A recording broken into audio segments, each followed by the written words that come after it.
Navigating a new relationship can be tough, and adding in the pressures of Valentine's Day makes it even tougher. Yeah, relationship expert Love McPherson joins us now with some helpful tips. And I think one of the big questions when it comes up on Valentine's Day, especially if you're in a new relationship, is what are we? I mean, are we a boo? Are we a bae? Or, what kind of a thing? You know what I mean? I love your titles. Okay. Yes, all right. You really do know. It shouldn't be ambiguous of what your status is. So you really need to know what your relationship status is in order to know what your expectations can be. Okay. Because if you're in an exclusive relationship, you can't, that's some things you should be able to expect. However, if you're not, and you're just seeing each other, you've been on a couple of dates, you can't demand the same thing. And a lot of times what happens is maybe your date does not want to give you the impression that we are more than we are. Or if you're trying to impress them, you may be trying to give them more in order to draw them in. So, yeah. You say manage expectations. How do you manage your expectations? That's how you manage expectations, is because you have to understand not just what to expect, but also know the skills of your mate.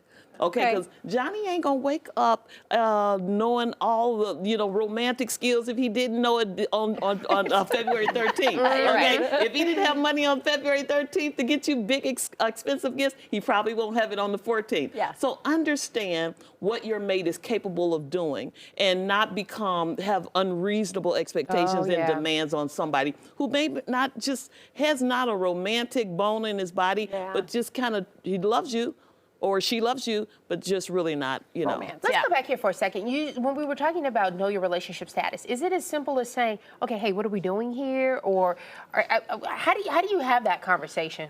I love that you asked me that without even knowing it. I have written a book that will be coming out next month, which says the 5 stages of relationships, and it has over 80 questions on each stage of how to know where you are on each stage. But there are certain stages, and this is what I am dealing with. I wrote it because there's so many singles that say, I don't know where we are, and they're afraid to even hear it. Yes. Okay, they are afraid to hear the truth. Yes. Yeah, so you have to, don't go and invest your love and invest your heart in something way before you know where this person wants to go. If they don't want to go all the way to stage 5, which is marriage, then don't begin in stage 1 to continue, because you're not going in the same direction. So you just simply say, hey, so what are we doing here? Yes, absolutely. You just say exactly that. You know? Say, I'm pragmatic. I'm like, I just want to know, because let's cut ties and run if we're not in it for the long haul. Stage 1 is just that. It's kind of like an interview. You know how before you even get to the interview set,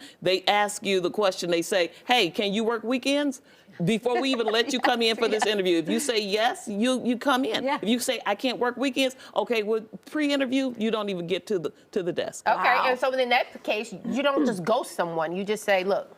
Absolutely. But you know what happens is a lot of times it's a lot of ghosting that happens on Valentine's Day. Ooh. In fact, do you know that Chicago is known as one of the top ghost cities? Really? Yes, it's a ghost alert city. Detroit is number 1, but Chicago rings around number 4. And you have a 7.5% chance of being ghosted on Valentine's Day, which can be very painful and sometimes even traumatic, because people will think, well, I thought we were moving. I thought they didn't everything. know the relationship status. Exactly. And sometimes they will think they know and maybe have been told, like, I'm really interested in you and this person has really been love bombing you, and then they just drop off the face of the earth, and that's even more painful. Oh, that's awful. Okay, look for the red flags, you're saying. Yes. When you see how a person underperforms or overperforms, watch it. But the underperformance you really want to pay attention to, because 46% of women said they have been disappointed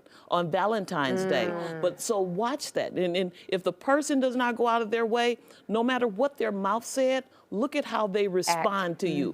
Pay attention to how they pursue you. Pay attention to if they ghosted you. Pay attention and see it, and not just see it. Respond appropriately. If you have to walk away, no matter how much it hurts, you'll walk away now and save some pain later. Whew.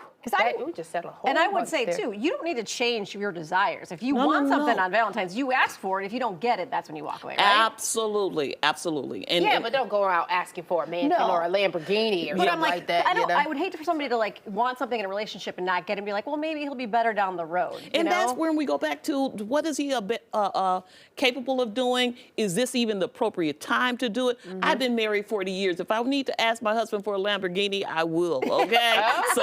And you earned it, girl. There you are. After 40 years, you should have been had one by now. Love McPherson. We love Thank having you. LoveMcPherson.com is the website. Thank you so much for joining us. It's always a pleasure. fun. Happy Valentine's Day.